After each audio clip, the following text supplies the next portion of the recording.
네, 전해드린 대로 이 겨울답지 않은 이 포근한 날씨 이어지면서 전국 곳곳에서 이색적인 장면들이 지금 속출되고 있습니다. 네, 관련 내용 맹소영 기상칼럼니스트와 함께 자세히 짚어보도록 하겠습니다. 안녕하십니까? 네, 안녕하세요. 자, 아까는 리포트에도 잠깐 보셨습니다만 날씨가 얼마나 포근한지 겨울바다에 발을 담그리라 날 꽃이 피고 이거 뭐 어떻게 봐야 됩니까?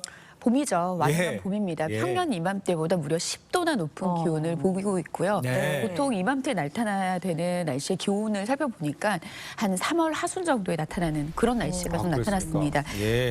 서울 같은 경우에도 지난 주말에 17.7도까지 기온이 올랐는데요. 이것은 1922년 이후 101년 만에 가장 높은 기온입니다. 그러니까 지역마다 네. 거의 봄 같은 날씨라는 표현이 나올 정도로 기록에 더하는 12월의 일최고 기온치고는 최고값을 기록하는 그런 날씨들이 나타나고 있습니다. 네, 예. 12월 기온이 뭐 이변이 속출하고 있는 건데 경주가 20도였고요.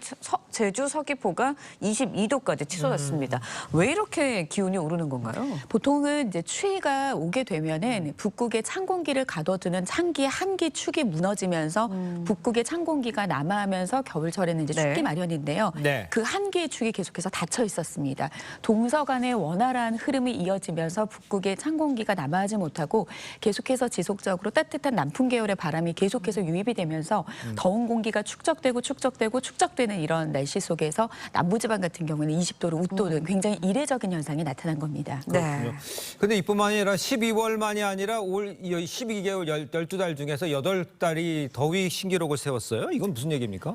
지구 온난화로 인해서 전 지구의 기온이 크게 상승하고 있습니다. 네. 해를 거듭하면 거듭할수록 올해가 가장 더운 날씨다. 올해가 가장 더운 여름이다. 뭐 이런 기사들은 이제는 흔할 정도로 흔한데요. 네. 특히 우리나라의 경우에는 올해 같은 경우에는 눈에 띄게 기록을 낳고 있습니다. 특히 1월과 3월과 4월과 5월과 6월 그리고 9월과 11월이 역대 가장 더운 달로 기록됐습니다. 그러니까 그렇군요. 1년 12달 중에서 절반 이상 8달 아마 12월도 좀 가장 더운 달로 기록될 가능성이 굉장히 높은데요. 네. 해를 거듭할수록 이례적으로 이맘때 나타나기 힘든 그런 날씨가 나타나고 있습니다. 그렇군요. 네, 올해가 뭐 50년 만에 가장 더운 해다라는 이야기가 나오고 있는데 오늘부터 전국적으로 많은 비가 내릴 예정입니다.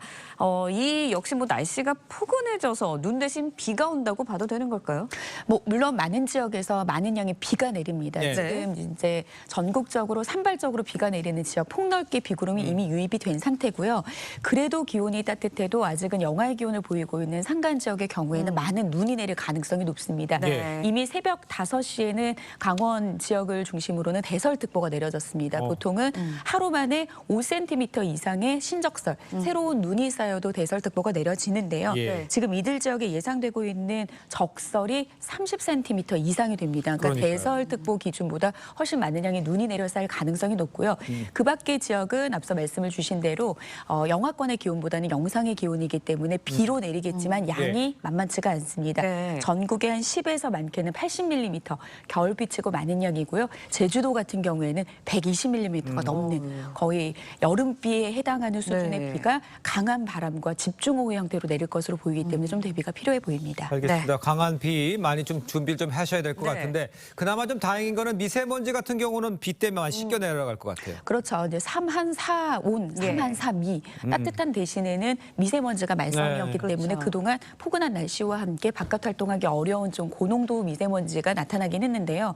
아무래도 이번 비의 양도 많기 때문에 네. 세정 효과, 좀 이런 대기 중에 오랫동안 축적돼 있던 미세먼지를 씻겨 내려주는 역할과 함께 이번에 바람도 강하게 붑니다. 그래서 강한 네. 바람으로 미세먼지를 날려주기 때문에 이번 주는 좀 비 소식도 좀 잦는데 미세먼지 걱정은 좀 덜 할 겁니다. 네, 그렇군요. 이번에는 우박 이야기도 좀 해보도록 하겠습니다. 얼마 예. 전에 이제 부산에서 우박이 쏟아져서 많은 시민들이 놀라셨는데 이것 또한 이상 기온 현상 중 하나라고 봐야 할까요? 물론 뭐 이상 기온으로 인해서 우박이 떨어집니다라고 직접적으로 말씀드리기는 어렵지만 네. 이례적인 현상은 맞기는 합니다. 일단은 이 우박이 내리는 이유는 대기가 불안정해져야 되는데 대기가 불안정하다라고 하는 것은 대기 상층으로는 찬 공기가 하층으로는 따뜻한 공기가 위치를 하게 되면은 이 두 공기 간의 자리 싸움을 하면서 대기가 불안정해집니다. 네. 상층의 찬 공기가 내려온 상황에서 앞서 말씀드린 대로 거의 뭐 전국의 기온을 20도까지 끌어올릴 정도로 따뜻한 공기가 우리나라를 차지하고 있는 상황에서 네. 찬 공기를 만난 부산 지역 같은 경우에는 대기 불안정이 너무 심해져서 이런 우박의 형태가 내려준 건데요. 특히 이들 지역에 2013년 이후에 우박이 단 한 번도 내린 적이 없습니다. 그런데 올해 같은 경우에는 4월과 6월 그리고 이번까지 무려 3번째로 우박이 내린 것을 봤을 때는 예. 이런 이상 고온 현상, 그러니까 나타나지 않아야 될 그런 날씨로 인해서 직접적인 영향을 받았다고는 설명이 가능하겠죠. 그렇군요. 네. 그 날씨가 이제 극단적으로 이제 널뛰기를 할 가능성도 지금 높게 점쳐지고 있다 이런 얘기 들리고 있습니다. 1월에 영하 20도까지 내려간다 이런 이야기도 있는데 이거 맞는 얘기인지 어떻게 봐야 됩니까? 물론 뭐 겪어보긴 해야 되겠지만 네. 가능성은 있습니다. 그래요? 저희가 지난주에 유럽에 많은 눈이 내린 이야기를 했었었는데요. 예. 그래서 맞아요. 유럽 지역이 영하 57도까지 떨어지면서 40cm가 넘는 폭설이 내렸습니다. 원인이 이번 주 같은 경우에는 우리나라의 포근한 날씨가 이어지는 거는 한 개의 축이 무너지지 않았기 때문에 포근했는데요. 네. 이런 한 개의 축이 어디에서 터지느냐에 따라서 이런 북극발 한파가 다가오는데요. 지금 계속 지속적으로 12월 달에 따뜻한 날씨가 이어지고 있지만 주 네. 후반부터 굉장히 추워집니다. 아마도 네. 다음 주에는 이렇게 날씨가 추울 수가 있습니까라고 할 정도의 이야기가 나올 정도로 이번 주에 이번 비 그리고 목요일과 금요일에 한 차례 비구름이 지나고 나면 네. 그리고 나서는 우리나라 부근에 한 개의 축이 무너질 가능성이 높습니다. 예. 그렇기 때문에 이렇게 좀 극단적으로 나타나고 있는 날씨는 네. 한 개의 축이 어디에서 뚫리느냐인데 1월 달 우리나라 가장 추운 시기입니다. 네. 가능성 충분해 보입니다. 알겠습니다.